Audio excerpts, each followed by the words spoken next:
Bienvenue dans ce nouvel épisode de Chrétiennes sans tabou, le podcast où l'on parle à cœur ouvert. Aujourd'hui, nous allons parler d'un sujet très particulier qui est celui de la prostitution. Et j'ai l'honneur d'accueillir une personne qui m'est chère, Bernice, que je vous présenterai tout à l'heure. Mais avant d'entrer un peu plus dans le vif du sujet, quelques chiffres pour parler de cette réalité. Donc, selon l'Organisation internationale du travail, il y aurait environ 4,8 millions de personnes qui seraient victimes d'exploitation sexuelle forcée. Quand on parle d'exploitation sexuelle forcée, on parle de prostitution, c'est-à-dire des personnes qui sont forcées à commettre de la prostitution pour enrichir des proxénètes, des réseaux de traite d'êtres humains. En France, les forces de sécurité estiment qu'il y aurait entre 30 000 et 40 000 personnes prostituées sur le territoire. Ces chiffres sont bien évidemment à prendre avec des pincettes puisque l'activité de prostitution est une activité cachée.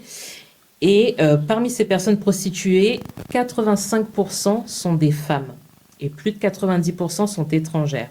Donc ça veut dire que vraiment sur le territoire de notre pays, cette réalité est plus que présente, même si elle est de plus en plus invisibilisée, notamment avec les possibilités qui sont données par des modes de prostitution dans les hôtels, en tout cas de la prostitution qui n'est pas vue au-delà du grand public. Bernice, est-ce que tu peux te présenter à nos auditeurs, s'il te plaît? Bonjour, bonjour à tout le monde. Moi, c'est Bernice. J'ai 41 ans, maman de 4 enfants. Je travaille dans le milieu hospitalier en tant qu'agent de service hospitalier. Et je suis ici aujourd'hui pour vous faire part de ce parcours pas évident que j'ai eu à traverser autrefois et faire connaître cette réalité qui, effectivement, sévit au milieu de nous. Bien que très souvent, on n'en parle pas. Mais bon, c'est pourtant très important que les gens sachent ce qui se passe dans l'ombre. Exactement, Bernice. Et c'est vrai que si on prend le début de ton témoignage, comment tu es arrivée en France, puisqu'en l'occurrence, ça s'est passé en France? Bah oui, bon, je vais un peu parler de mon enfance légèrement. Bah, j'ai pas eu une très belle enfance, étant donné que très vite j'ai été séparée de ma maman à l'âge de 10 ans. Donc j'ai un peu grandi voilà, sans cet encadrement vraiment qu'il faut pour avoir des bonnes bases en tant que femme. Et dans ce manque d'affection et d'encadrement, mon papa était là, hein, mais il était très absent. Il était présent, mais absent émotionnellement. Ce qui m'a très vite poussée par ce vide affectif qui était en moi à rechercher l'amour en l'autre. Et très vite dans cette recherche-là, j'ai eu à faire 2 enfants avec des relations qui n'ont pas vraiment abouti. Et me retrouvant avec 2 enfants, ce qui n'était pas évident du tout. Je faisais des métiers, mais bon, j'atteignais pas ce qui pour moi était juste pour pouvoir donner une vie meilleure à mes enfants. Comme toute personne, on pense toujours que aller à l'extérieur du pays, c'est mieux que chez nous. Et c'est comme ça qu'il m'a été proposé par les miens, par ma famille, de pouvoir venir justement en France pour essayer de travailler, de m'intégrer, de me faire une nouvelle vie. Et c'est comme ça que j'arrive en France en 2012, par l'aide de ma famille. D'accord, très bien. Donc, par rapport à cette situation que tu vivais donc au Cameroun, tu prends la décision donc de laisser tes 2 enfants qui avaient quel âge à l'époque? À l'époque, mon premier fils, il avait 9 ans et le deuxième, il avait 4 ans, parce qu'ils ont un cas de 5 ans, oui. Donc, 9 ans et 4 ans. Petit, Oui, ils étaient très petits quand je venais, très petits. Et l'idée de ce projet, c'était de rester quelque temps en France et de retourner au Cameroun? C'était de les faire venir? Quel était le projet? Bah, c'était vraiment comme dans nos têtes, tout le monde pense que l'Europe, la France, partout ailleurs, c'est l'Eldorado. Donc moi, je ne vais pas cacher que mon but, ce n'était pas de venir, de repartir de sitôt. Mais c'était vraiment de venir faire mes marques, m'intégrer, essayer de me bâtir une vie meilleure et faire que mes enfants me rejoignent pour on y grandisse ensemble, que chacun essaie de se bâtir une vie ici. Donc, c'est dans cette optique-là que je suis venue. D'accord, ok. Et donc, une fois arrivée ici, Oui. comment ça se passe? Alors, une fois que j'arrive ici, bien évidemment, j'ai été accueillie par ma sœur. Et quelque temps après, voilà, on a vécu, tout s'est bien passé. Mais à un moment donné, elle m'a clairement fait comprendre que, voilà, selon les réalités du terrain, il fallait que je sois active, participante à la vie quotidienne. Ce qui est normal. Voilà, ce qui est normal, tout Bien à sûr. fait. Hein, quand on vit ensemble, il faut s'entraider. Oui. Mais le seul souci, c'est que je n'étais pas intégrée, je n'étais pas régularisée. Et je me suis demandé à moi-même comment est-ce que je pouvais faire pour y arriver à ces fins. Bon, dans la même optique, je pense qu'elle-même, c'était pas... Voilà, c'est...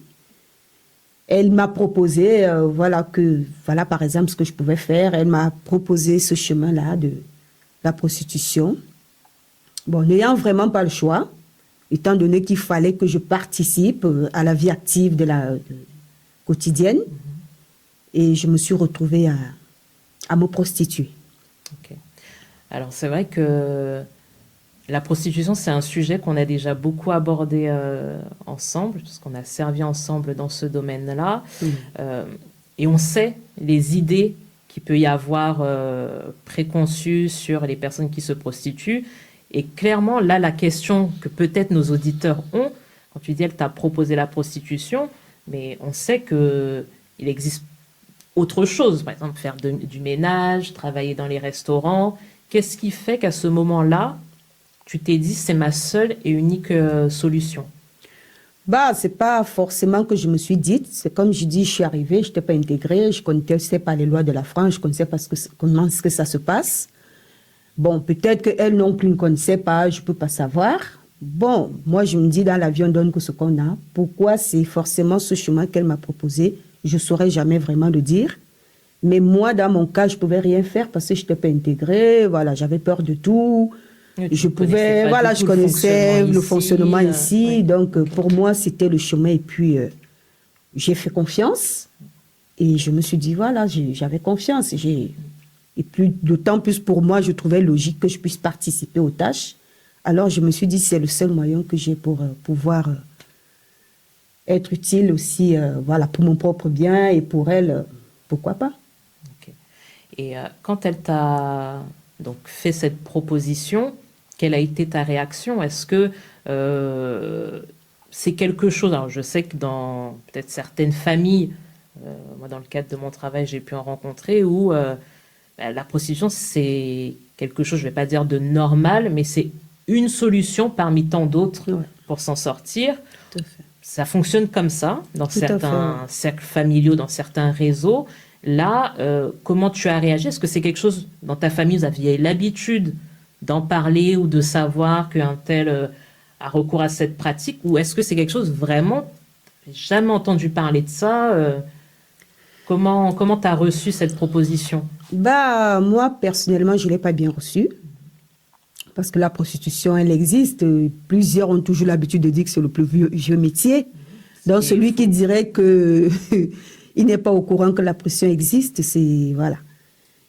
Mais voilà, même depuis mon pays, depuis le Cameroun, quand ça n'allait pas, j'aurais bien pu le faire là-bas. Hein. Mais au fond de moi, je me suis dit non, j'avais des rêves bien plus grands que ça. Moi, je me voyais me bâtir une vie, si je peux le dire, noble, une vie simple, mais noble, où j'ai mon travail, j'ai ma petite famille, j'ai mes enfants, je m'occupe d'eux sans plus. Donc, quand j'arrive ici et que je me trouve face à devoir aller vers cette aventure-là, si je peux l'appeler ainsi, je ne l'ai pas bien reçu, parce que ça sortait du cadre de ma vision de vie personnelle. En fait, ça n'a rien à voir voilà, avec ça n'avait rien à voir avec le contexte. Ce n'est pas quelque chose qu'on en avait déjà en parlé, que je pensais même, que je désirais. Ça n'a même jamais été une idée qui a effleuré mon esprit en me disant, si un jour j'arrive pas à m'en sortir, je peux le faire. Donc c'était vraiment pour moi, je vais l'avouer, un choc de me dire, je suis quittée dans mon pays où, voilà, dans mon pays pour, entre guillemets, l'Eldorado, et je me retrouve au milieu de cet Eldorado-là, à devoir faire ce que même dans mon pays où je vivais vraiment à la dure, j'ai jamais pensé faire de tels trucs. Donc pour moi, oui, c'était un choc. C'était vraiment un choc. Et du coup, face à ce choc, elle, comment elle a réagi? Bah, face à ce choc, comment elle a réagi, comme je viens de dire, on ne donne que ce qu'on a. Pour elle, certainement, c'était normal. Elle ne pouvait pas savoir, je pense, mes rêves. On n'a pas tous les mêmes rêves. Personne ne sait pas ce que l'autre pense. Tu proposes quelque chose à l'autre et c'est en fonction de l'état intérieur de la personne qui réagit. Bon. Après, pour elle, c'était une solution et il n'y en avait pas d'autre. Donc, voilà. Alors, c'est vrai qu'il y a maintenant un peu plus de 10 ans, je me souviens aussi que lorsque l'on se rendait dans les rues pour aller à la rencontre des femmes prostituées, il y avait énormément de femmes camerounaises. Oui. Il y en a de moins en moins, en tout cas Oui. de manière, enfin dans la prostitution de rue, Oui. on en voit moins, voire pas du tout. Donc peut-être que ça continue dans les appartements, les Airbnb, je ne sais pas, mais il y avait énormément de femmes camerounaises. Il y a plusieurs ouvrages là-dessus sur la prostitution camerounaise. Donc est-ce que voilà, moi j'ai pu, lors de mes recherches, voir qu'il y avait aussi des ethnies, il y a des femmes qui étaient préparées pour ça. Voilà, toi, tu me dis que tu l'as reçu avec choc, mais qu'en même temps pour ta sœur, ça n'avait pas l'air d'être choquant. Qu'est-ce qui fait qu'il y avait aussi cette différence? Est-ce que elle, c'est quelque chose dans lequel elle avait été préparée? Est-ce que tu sais si c'est son entourage ou des amis qui pratiquaient déjà ça pour pouvoir te le proposer aussi simplement? Bah, une fois arrivé ici, chacun a ses réalités. Hein. C'est vrai, quand je suis arrivée, moi, je ne peux pas savoir si elle le pratiquait ou pas. Okay. C'est pas quelque chose qui était connu, en fait, de la famille. De la famille, hein. non. Non. Une chose est sûre, moi, je sais, si c'était connu, Oui. vu mes valeurs, Oui. mes principes, je le prône, je sais que je ne serais pas en France. Okay. Je ne serais pas en France. En Afrique, dans mon pays actuellement, c'est très difficile et beaucoup veulent venir. Mais je sais que si moi, avant d'arriver, j'aurais eu même un soupçon, j'aurais peut-être, ça aurait été belle, je ne sais pas trop, mais voilà, je ne serais pas en France parce que je n'aurais pas accepté. Donc, c'est vraiment quelque chose qui n'a jamais été parlé, soufflé. C'est vraiment, après, c'est la réalité du pays. Voilà, et peut-être qu'elle s'est dit c'est la seule façon pour elle de m'aider, oui. Puisqu'il faut bien que je m'en sorte. Peut-être je commence par là. Bon, peut-être que si elle ne pouvait pas imaginer l'ampleur du choc, d'autant plus que moi, j'étais déjà chrétienne. Moi, toute petite, j'ai toujours aimé le Seigneur, j'ai toujours prié, j'ai toujours voulu vivre cette vie pieuse. Donc, c'était vraiment un double... Enfin, c'était vraiment un très choc. Parce que je me disais, j'ai mis ma vie en ordre, même depuis le pays. Après mes 2 enfants, les relations n'ont pas marché. Au bout d'un certain temps, j'ai tout arrêté, j'ai mis ma vie en ordre. J'étais vraiment dans l'optique où, Seigneur, montre-moi où je vais, quel est mon chemin, quelle est ma vie. Et donc, ça fait qu'en venant ici, pour moi, c'était vraiment la réponse du Seigneur où, voilà, je vais arriver à l'Eldorado. Donc, quand je fais face à ça, je me dis, mais il y a un sérieux problème. Je prie, c'est pas ce que je demande. Comment je mets ma vie en ordre, je vis dans la sanctification, je fais tout ce qu'il faut pour un chrétien, mais je reviens tomber plus bas. C'est toutes ces choses-là qui ont fait que ça m'a fait un choc. Le choc était profond entre ce que ma propre sœur me proposait, qui était pour elle sa solution adéquate en voulant m'aider, entre le fait qu'avant même elle, j'ai prié le Seigneur, étant précise comme on demande de prier, mais ce que je suis venue affronter n'avait rien à y voir. J'étais vraiment confuse. J'étais très confuse, je ne comprenais pas. Okay. À la suite de ça, donc le choc de l'annonce, comment se passe la première fois? La première fois, comment se passe la première fois? C'était pas facile du tout. C'était pas facile du tout. Bien évidemment, le lieu m'a été indiqué où est-ce que je pouvais y aller.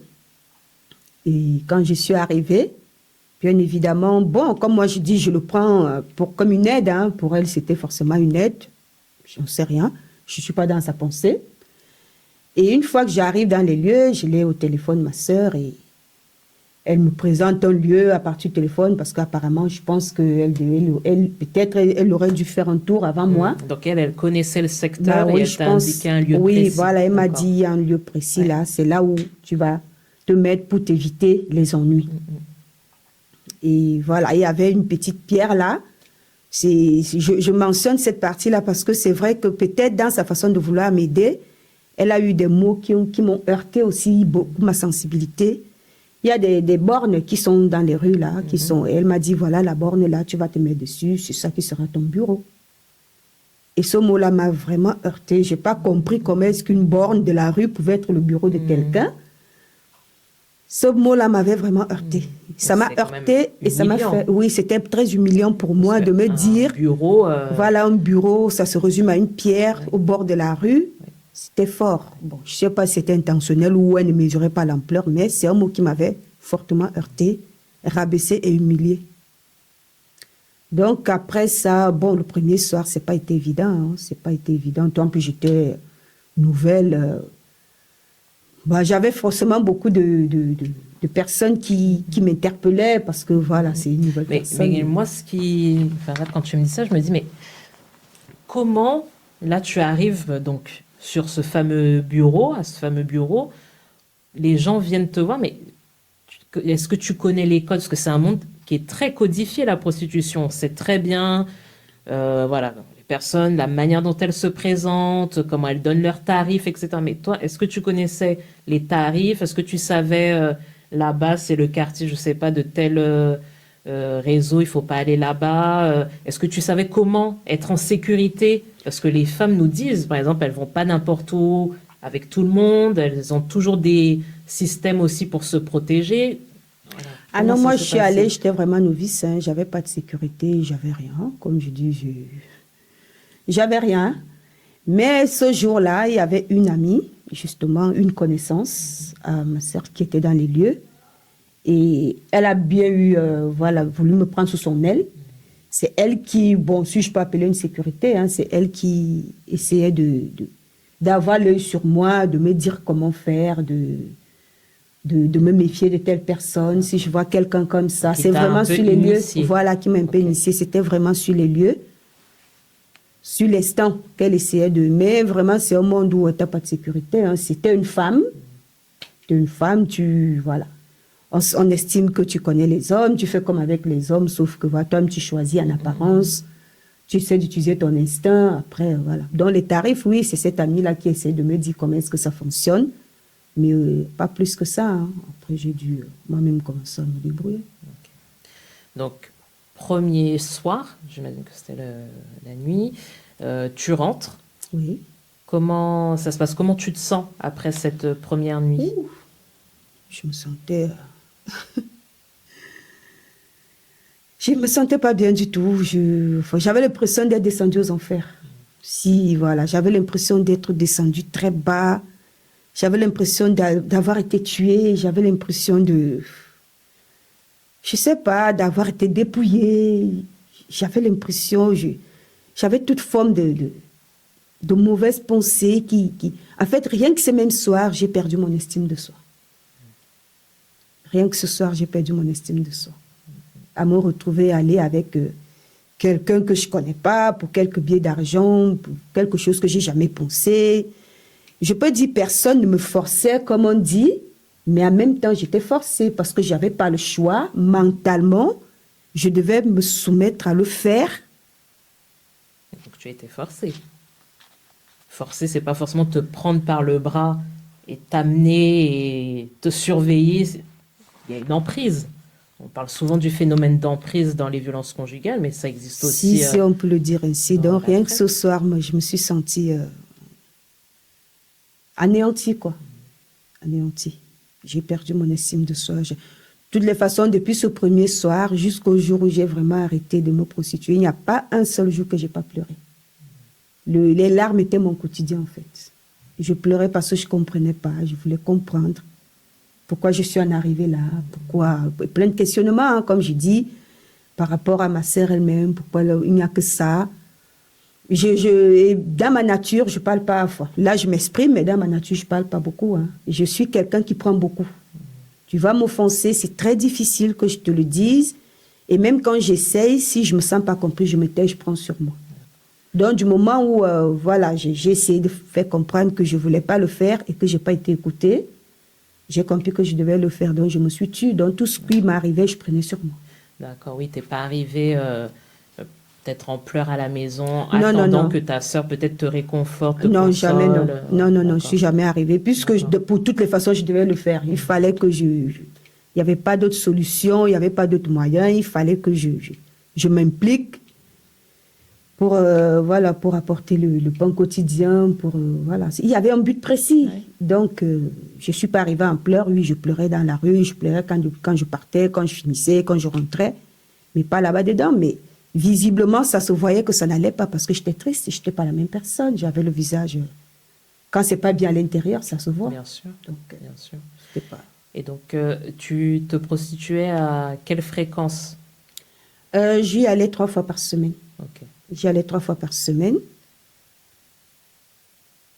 Parce qu'au début, voilà, comme je l'aidais aussi à garder le bébé, quand l'enfant pleurait beaucoup, ou l'enfant était quand même... Donc, il y avait des nuits, il fallait qu'elle dorme. Donc, j'allais que 3 fois par semaine. D'accord. Et tu as fait ça durant combien de temps? J'ai fait ça pendant 1 an. Ok. Et du coup, est-ce que sur cette année-là, tu arrives un peu à jauger combien d'argent ça Je ne peux pas donner a rapporté? le tarif exact, mais ça dépend vraiment, ça dépend de... C'est comme tout commerce, hein, si je peux appeler ça comme ça. Il y a des moments où il y a affluence, il y a des moments où c'est désert. Donc, il y avait des mois où je pouvais aller à 2 000 euros, de 3 000 euros, 3 500 euros, ça dépendait. Mais après, c'est vrai, comme moi, je n'y allais pas tout le temps, je vais avouer que je ne prenais pas tout le monde. Comme c'est une pratique que je haïssais vraiment, je ne prenais pas plaisir. J'allais, je sélectionnais, je me disais, quand quelqu'un venait face à moi, je regardais la personne et je sélectionnais. J'essayais de partir avec une personne, je me dis, si la personne m'aborde pour une relation, est-ce que je peux accepter? Ok. Donc j'étais très sélective Pour que ça facilite un peu les pour choses. que ça facilite un peu les choses dans ma tête. Voilà, donc j'allais pas vraiment, j'étais pas là pour me faire de l'argent parce que c'était pas ça mon but en fait. Ok. Alors là, ça m'amène à amener une deuxième idée préconçue qu'on entend. C'est souvent de dire, bah, en fait, les femmes qui se prostituent, ce sont des femmes qui aiment l'argent. C'est pour ça que je te posais la question de savoir combien ça a rapporté. Donc, quand tu me dis 2 000, 3 500, 4 000, donc à l'issue de cette année, tu devais avoir beaucoup d'argent de côté alors. Oui, normalement, oui.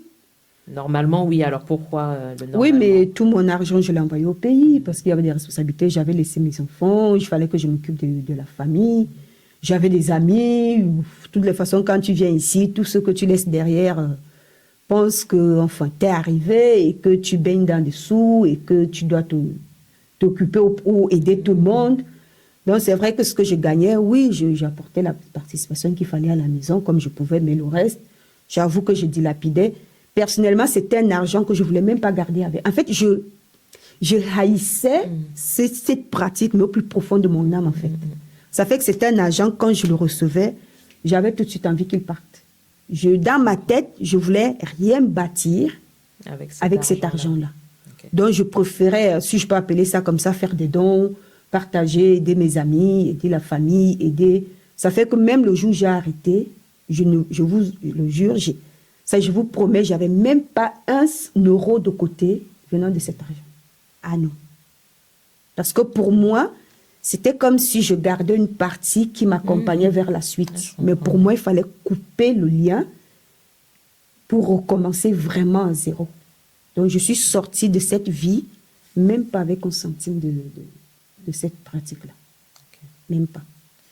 Et du coup, pendant cette année-là, est-ce que tu as été au-delà de la violence qu'est la prostitution? Est-ce que tu as subi des agressions? Parce qu'on sait que c'est très dangereux, comme tu l'as dit tout à l'heure. Comment ça s'est passé? Est-ce que tu as une expérience qui est parlante, peut-être à communiquer pour qu'on comprenne vraiment la réalité de ce monde-là? Ah bah oui, forcément des expériences traumatisantes. J'en ai vécu, pas mal d'ailleurs. Mais plusieurs, hein, je ne peux pas toutes les citer, mais celles qui, parmi tant d'autres que je peux juste citer là, bien que d'autres soient tout autant traumatisantes. Une fois, j'ai eu l'expérience d'un monsieur qui venait régulièrement me rencontrer. Donc, le monsieur s'était arrangé de telle sorte que lui et moi, on soit déjà assez un peu... qu'on ait une relation un peu plus amicale, que je m'habitue à lui. Donc, il venait me voir, on allait à l'hôtel. Et puis, un jour, il m'a proposé d'aller chez lui. Bon, notamment, c'est quelqu'un que tu as l'habitude. Donc, pour moi, il avait l'air gentil. Pour moi, rien ne craignait. Et j'ai accepté d'aller chez lui. Et une fois arrivé chez lui, c'était pas quelqu'un de moindre. Je ne le connaissais pas particulièrement, mais arrivé chez lui, je me suis rendu compte que c'est quelqu'un qui avait quand même la monnaie. Parce que son logement était très sécurisé, en fait. Et quand je suis arrivée, il était à portail, double porte vitrée. Et il dit qu'il a les moyens, en fait. Oui, il avait les moyens. Oui, okay. C'est quelqu'un qui avait la monnaie, oui, les moyens. Et une fois à l'intérieur, je devais me mettre à l'aise parce qu'il m'avait prise pour la soirée, mais il m'avait dit au-delà de l'acte qu'on avait apposé, c'était vraiment une compagnie. Il voulait une compagnie. Donc je suis partie. Moi, me disant que c'est mieux d'aller avec quelqu'un que tu connais que de rester dans la rue aller avec plusieurs personnes. Et une fois dans les lieux, on s'est mis à l'aise, on a regardé un film. On était à l'aise comme deux amis normaux. Et puis, à un moment, il s'est levé, il est parti dans la chambre, il me dit qu'il arrive. Il a mis un temps là-bas, un petit moment. Et puis après, il vient, il m'appelle, il me dit que voilà, on peut aller, on sait pourquoi on est là. Donc, il faut qu'on aille dans la chambre.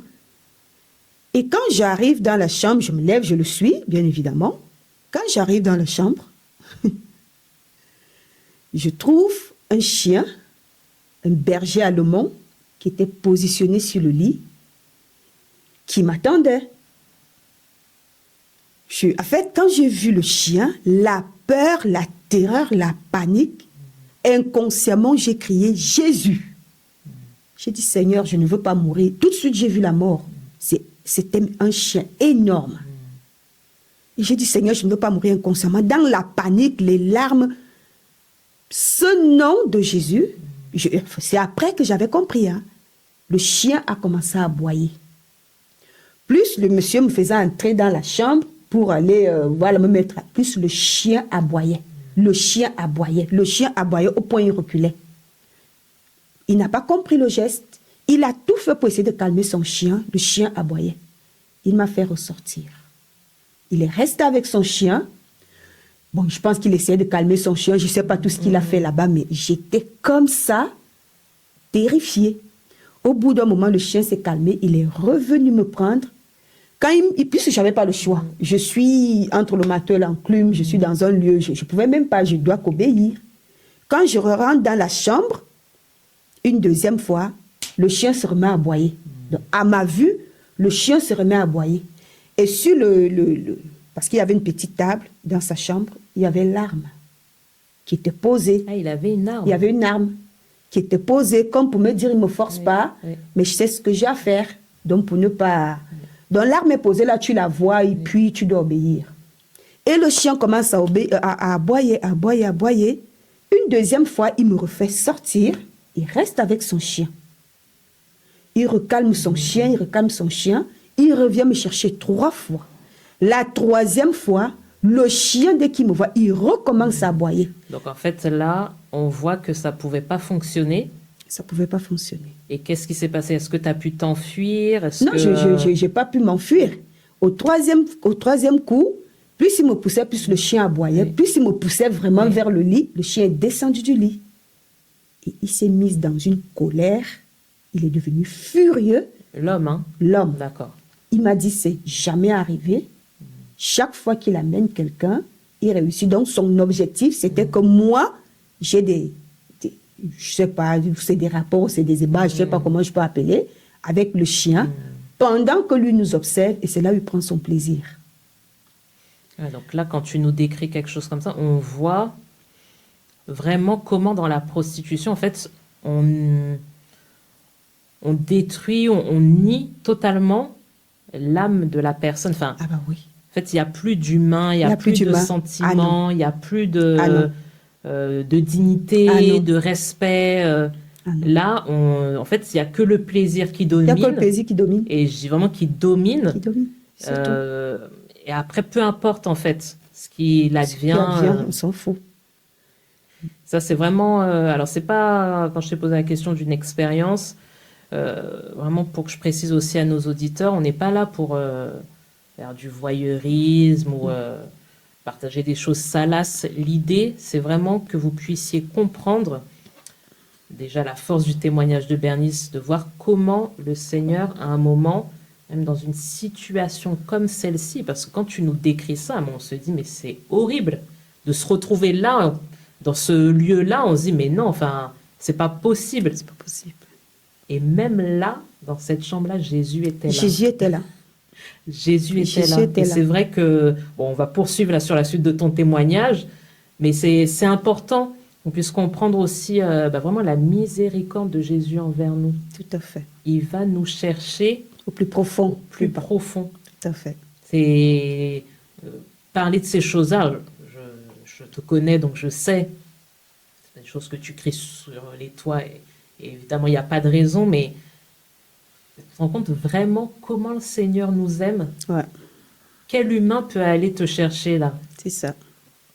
C'est ça.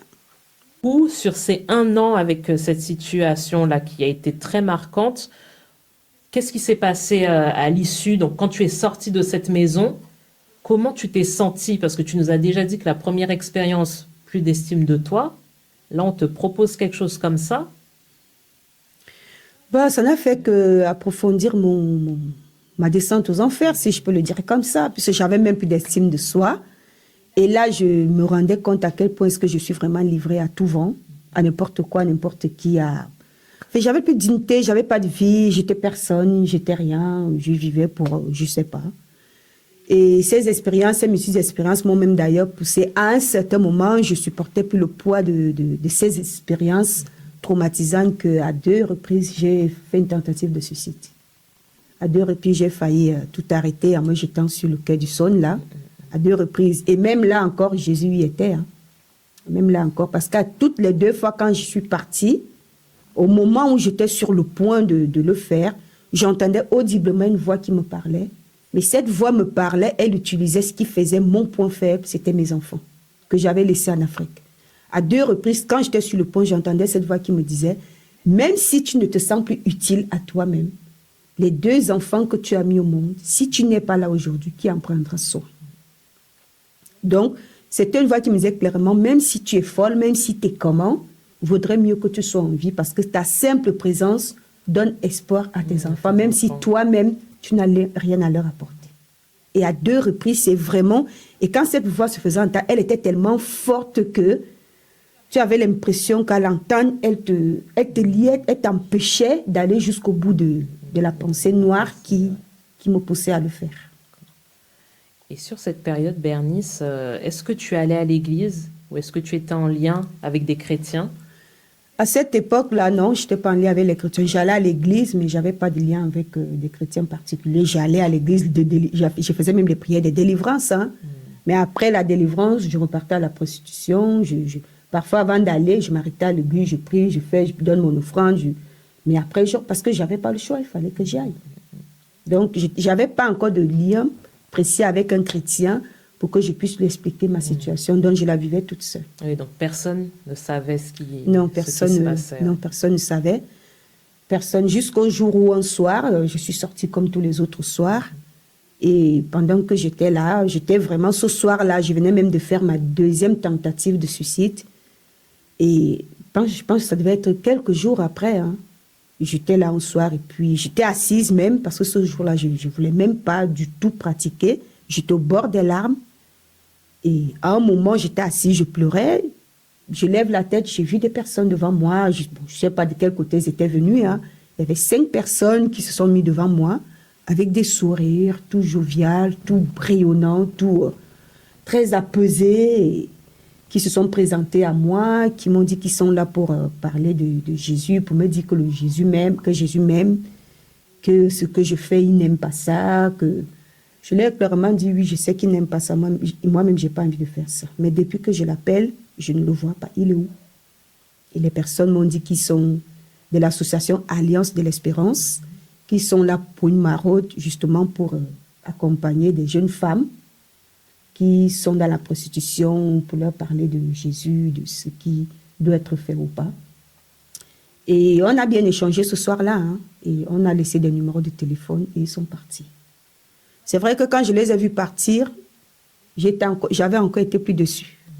Parce que dans ma tête, j'attendais comme un miracle, comme un sauveur qui allait m'enlever de là d'un coup. Mais les voir m'apposer, parler de Jésus, je me t'ai dit, ils sont venus là pour m'enlever. Mais je les ai vus repartir, j'étais encore plus dessus. Par contre, c'était là le début d'une grande histoire qui m'accompagnait jusqu'à ce jour. Effectivement, une grande histoire. Parce que moi, je me rappelle que la première sortie que j'avais faite, donc en maraude, je me rappelle très bien de toi, Bernice, tu étais en colère.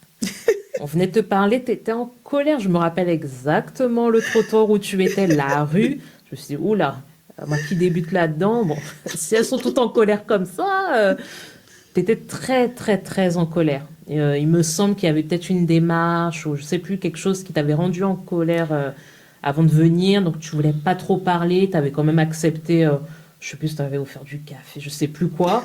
Mais voilà, je me rappelle en tout cas qu'il n'y avait pas eu beaucoup d'échanges parce que tu étais en colère.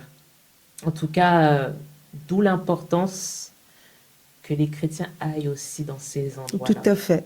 Parce que, alors pour l'avoir fait une dizaine d'années, c'est un sujet que je connais bien, mais on voit combien, alors c'est vrai qu'on sort la nuit pour aller à la rencontre des personnes en situation de prostitution, donc il y a déjà une atmosphère qui est bien particulière la nuit, et il faut vraiment que la lumière puisse luire dans ces rues-là, et c'est vrai qu'à chaque fois c'était un peu l'objectif que l'on avait, c'était de dire à un moment, ces femmes qui sont dans la nuit, dans les ténèbres, même spirituellement, dans toute cette activité, ces pratiques qu'il y a dans la rue, on voyait des personnes droguées, enfin, il y avait beaucoup de problématiques dans ces lieux de prostitution.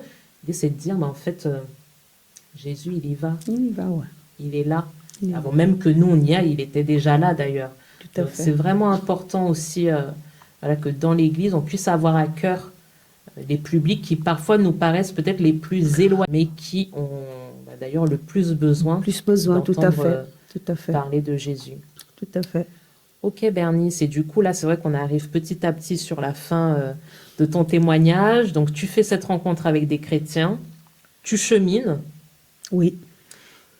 Et tu prends la décision d'arrêter. Oui. Alors maintenant, là, comment ça s'est passé quand tu as dit à ta sœur, parce que là, tu étais toujours chez ta sœur. Oui. Quand tu as dit à ta sœur, c'est fini, je n'irai plus. Non, je ne lui ai pas dit ça comme ça, que je n'irai plus. Enfin, j'avais fait la rencontre de quelqu'un. Enfin, et je suis tombée enceinte. Et c'est pendant ma grossesse que, voilà, je lui ai simplement dit que je suis enceinte. Qu'il fallait qu'elle comprenne qu'étant enceinte, la logique veut que je m'abstienne de cette pratique-là.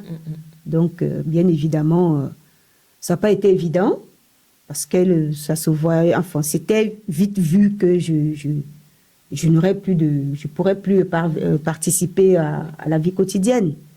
Donc, je me dis, c'est peut-être ça qui l'a pas plu. Mais comme le Seigneur s'est fait ces choses, l'association Alliance de l'Espérance, pour autant, ne m'a pas lâchée.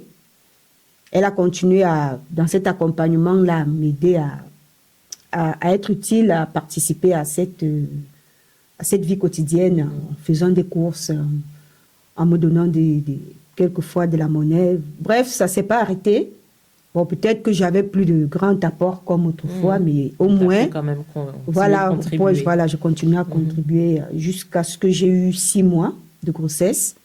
Et j'ai fait d'autres démarches. J'ai été conduite vers des sœurs catholiques à un moment donné pour aller soumettre mon besoin d'hébergement. Et c'est comme ça que j'ai été pris en charge. Voilà. C'était comme ça ma sortie de chez ma sœur.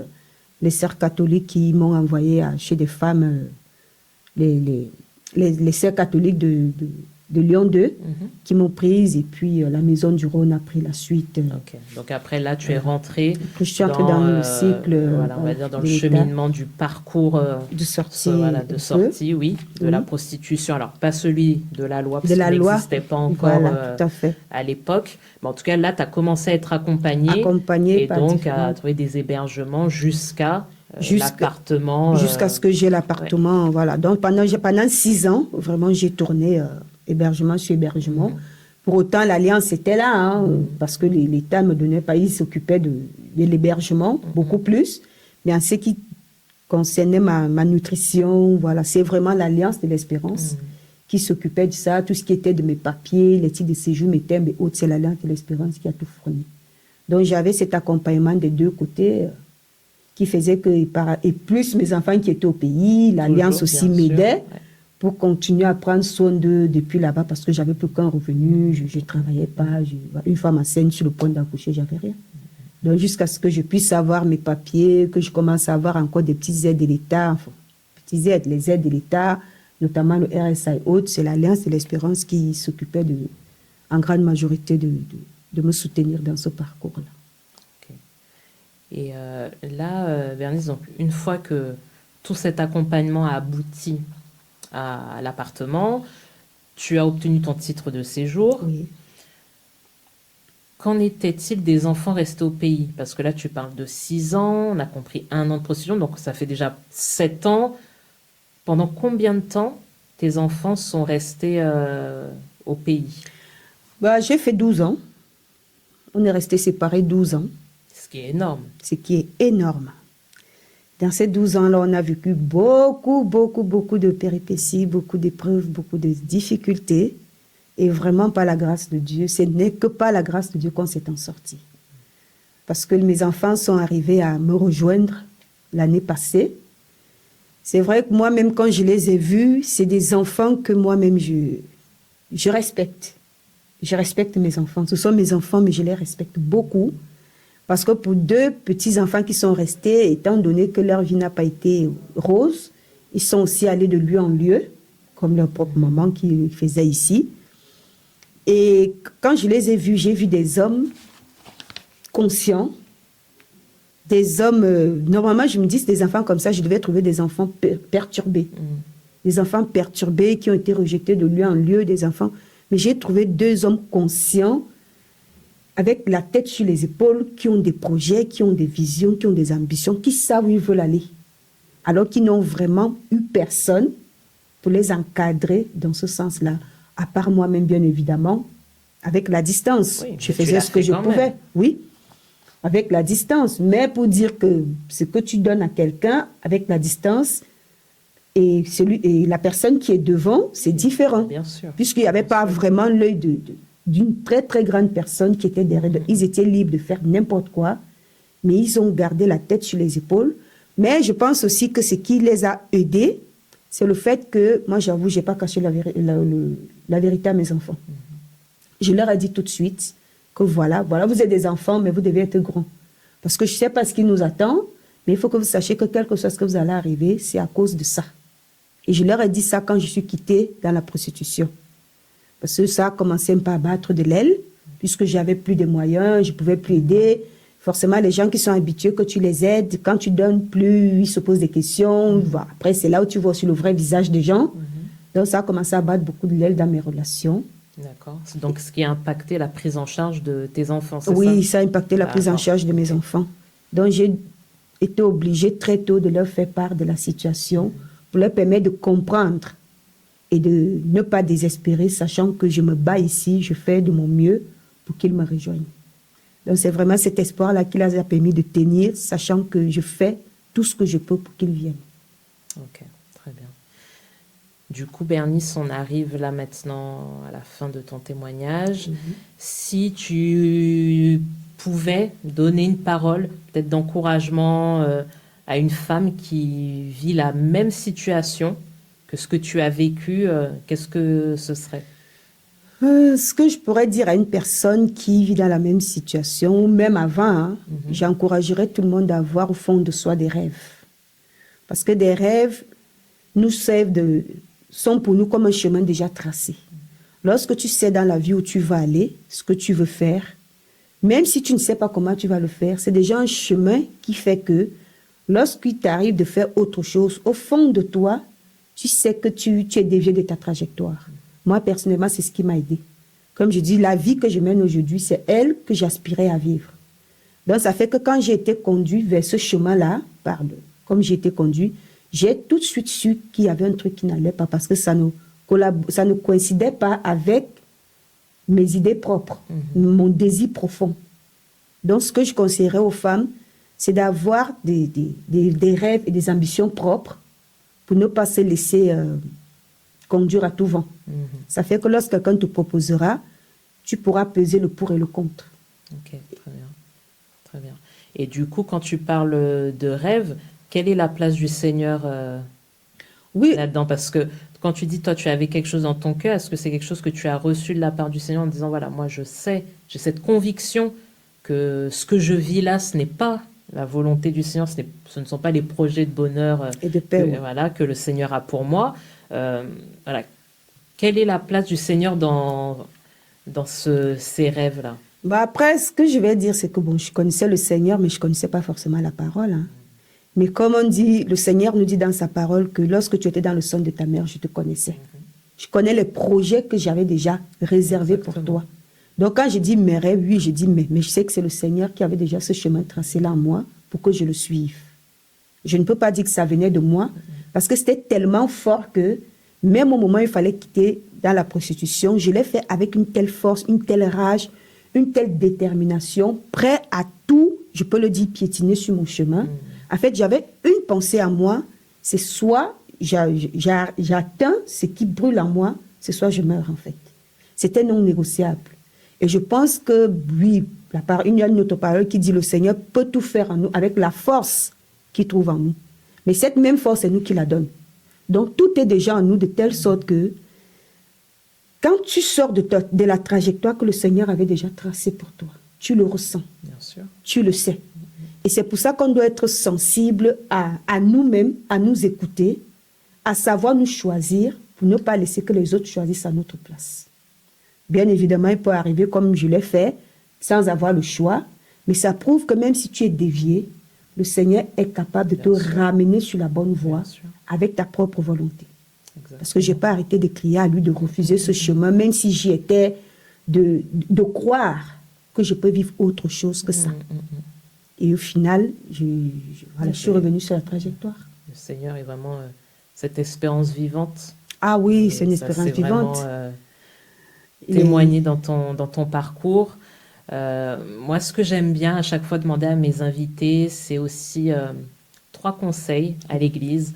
Parce que ce podcast, au-delà de mettre en avant des témoignages de femmes chrétiennes, il a aussi vocation à dire, voilà, donner des bonnes pratiques, des conseils aux églises, pour se dire, quand une femme au milieu de nous traverse ce genre de situation, comment devons-nous nous positionner, comment devons-nous l'accompagner, comment devons-nous l'entourer?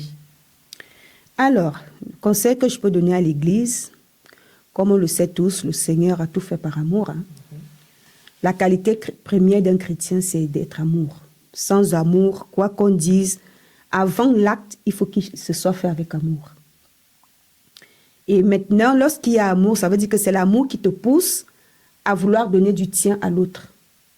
Ces femmes qui sont dans la rue, c'est des personnes qui sont en manque d'amour. Peu importe qu'elles le fassent volontairement ou pas, c'est des personnes qui ont un vide en elles, qu'elles ont envie de combler. Et ce vide-là ne peut être comblé que par amour. C'est des personnes qui ont besoin de se sentir aimées. Au-delà de l'argent, c'est justement pour ça que beaucoup mettent le cœur se disant que l'argent qu'elles gagnent va combler ce vide. C'est parce qu'il y a un réel... Voilà, il y a un problème plus profond qui amène à ça. Donc, à l'Église, ce que je conseillerais simplement, c'est de ne point juger ces femmes-là. La dernière chose dont elles ont besoin, c'est d'être jugées. Bien au contraire, elles ont besoin d'être aimées et savoir qu'elles sont acceptées telles qu'elles sont. Maintenant, la deuxième chose, c'est après les avoir acceptées et les accueillir, c'est d'être très patient envers elles. Parce que si tu n'as pas la patience, honnêtement, tu ne peux pas suivre une femme qui a fait la prostitution jusqu'à l'aider à en sortir complètement. Parce que c'est voilà, il y a beaucoup de traumatismes, beaucoup de difficultés. Il y a des situations auxquelles elles font face où vous allez vous rendre compte que vous avez devant vous quelqu'un qui est comme un mur. C'est parce qu'elles n'arrivent pas à parler en fonction de tout ce qui est en elles. Et il faut du temps à ces personnes-là pour arriver à faire confiance parce qu'elles ont été beaucoup abusées. Après, ça peut être plus profond, hein, parce que d'autres même peuvent en arriver là, ayant déjà leurs blessures d'enfance. Bien sûr. Et la prostitution vient juste amplifier. Donc, c'est vraiment quand le Seigneur t'amène à accompagner une telle personne, il faut beaucoup avoir la patience, l'humilité. Entre autres, comme on dit, il faut mourir à soi pour pouvoir laisser la personne être, croire qu'il est encore possible d'être dans une société où de telles personnes sont rejetées. La troisième chose que je pourrais dire, c'est vraiment soutenir ces personnes-là. Parce qu'on peut beau avoir la volonté de sortir de la prostitution, tout ce qu'on veut, mais si on ne se sent pas soutenu, on est facilement emprunt à y retourner. Parce que c'est une vie qu'on a déjà connue et où on s'est dit, entre guillemets, qu'on peut avoir des solutions. Donc, quand on a la volonté d'en sortir, s'il n'y a pas un canal qui permet de pouvoir résister à cet appel, parce qu'en gros, c'est une vie en autre, que sans l'aide du Seigneur, on ne lâche jamais, il faut le dire. Parce qu'à la moindre faille, il y a toujours une voix qui va te dire, c'est 2 minutes, tu peux résoudre ton problème. En 2 minutes. Moi, j'ai été poursuivie par cette voix pendant des années. Mais je pense que ce qui m'a sauvée, moi, personnellement, c'est que c'est vraiment une décision que j'avais prise. Je n'ai pas fui cette vie. Parce que même dans mon téléphone, je n'ai pas bloqué les numéros des différents clients que j'avais. J'avais laissé, et chaque fois qu'on m'appelait, je leur disais non, j'ai arrêté. Donc, je les ai affrontés comme ça, jusqu'à ce qu'eux-mêmes, ils ont arrêté, ils ont compris qu'elle n'est plus prenable. Or, si tu bloques les numéros, à un moment donné, tu peux être tenté. C'est une fuite. Mais moi, je n'ai pas fui, j'ai quitté le milieu. Donc, pour les personnes à l'église qui veulent accompagner, laissez ces personnes, ils vont faire beaucoup d'erreurs dans l'accompagnement. Elles sont impulsives, beaucoup. Mais laissez-les être et laissez-les pouvoir s'exprimer. Amenez-les à s'exprimer, à les accepter telles qu'elles sont et à les montrer que peu importe comment elles sont, ce qu'elles ont vécu, on peut mal commencer, mal vivre, mais très bien finir sa vie. On ne néglige pas les faibles commencements. On ne néglige pas les faibles commencements. Donc c'est vraiment ce dont elles ont besoin. C'est de l'espoir, c'est des personnes qui leur montrent qu'elles sont des perles précieuses. Quoi qu'elles aient vécu, elles ont de la valeur, du prix aux yeux de Dieu, et que Dieu les aime d'un amour éternel. Amen. Et qu'à cause de ça, sa bonté ne s'éloignera jamais. Amen. Bernice, merci. Merci pour ton courage. Merci pour ce témoignage qui est fort, qui est percutant, qui peut déranger à certains moments, mais en fait qui ne fait que révéler l'amour que Jésus a envers nous. Pour terminer ce témoignage, j'aimerais partager avec vous un verset que j'aime particulièrement, notamment lorsque j'ai commencé à servir auprès des femmes en situation de prostitution, qui se trouve dans Matthieu 21-31, qui dit « Je vous le dis en vérité, les publicains et les prostituées vous devanceront dans le royaume de Dieu. » Dans ce passage, Jésus est en train d'invectiver et de dire, en fait, vous pensez, vous, que vous êtes au-dessus des autres, mais sachez que les publicains, ceux qui sont haïs, considérés comme des traîtres, et les prostituées, considérées comme des femmes qui ne valaient rien, vous devanceront dans le royaume de Dieu. Et j'aime cette parole parce que j'ai vu tellement ces femmes souffrir. Quand on écoute les récits, c'est tellement dur. Je me dis, mais Seigneur, le jour où on sera au ciel tous ensemble, j'ai envie de leur dire, passez devant moi. Vous avez tellement souffert, on vous a tellement humilié, dédaigné, allez-y. Allez-y, moi je veux que vous y allez avant moi parce que je n'ai pas connu cette vie-là et je veux vraiment que vous puissiez goûter à tout ce qu'on a partagé avec vous, cette parole qu'on a ouverte, qu'on a lue, on a pleuré ensemble, galéré ensemble. Allez-y, vraiment le royaume de Dieu vous est ouvert et c'est pour ça que j'aime beaucoup ce passage. Oui. Donc nous arrivons à la fin. Tu voulais rajouter quelque chose, Bernice? Oui. Je voudrais terminer en disant encore à ces femmes qui vivent ces situations, pour pouvoir aller de l'avant plus sereinement, il faut, quel que soit ce que vous avez vécu, ouvrir vos cœurs. Comme Amandine l'a dit, quand elle m'a croisée, j'étais très, très, très en colère. C'est vrai que j'avais une colère en moi. J'en voulais à toute la planète, en fait, à tout le monde. Mais j'ai réussi à pardonner. que ça ait été volontaire ou pas, le plus important, n'oubliez jamais, le pardon est une puissance qui nous libère nous-mêmes. Amen. Et quand tu te libères, tu libères l'autre.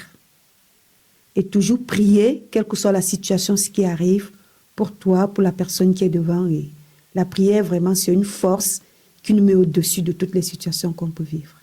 Ça, ne l'oubliez jamais. Merci Bernice. Merci à toi, Mandy. Alors, en ce 30 juillet, qui est la journée mondiale de lutte contre la traite des êtres humains, nous voulons vraiment vous remercier de nous avoir écoutés jusqu'à la fin. Que vraiment vous soyez bénis, que vraiment ce témoignage puisse vous parler et peut-être vous ouvrir les yeux sur une réalité dont vous n'aviez pas conscience. N'hésitez pas encore à vous abonner, à partager le podcast. L'idée, c'est que vraiment, au sein de l'Église, il n'y ait aucun sujet tabou, puisque Jésus nous accueille tel que nous sommes. Après, c'est lui qui fait la transformation, avec bien sûr notre volonté. Mais vraiment, n'hésitez pas à partager cet épisode. Je vous dis à très bientôt pour un nouvel épisode de Chrétienne sans tabou, le podcast où l'on parle à cœur ouvert. Tu souhaites partager autour des menstruations et de leur signification biblique. Tu as eu des addictions. Tu vis ou tu as été obèse. Si tu es concerné, sache que ton témoignage peut édifier et encourager. Et même si tu n'es pas concerné et que tu souhaites nous partager ton témoignage, écris-nous par mail à l'adresse suivante contact@abigail-project.org ou sur notre page Instagram Abigail Project. À bientôt.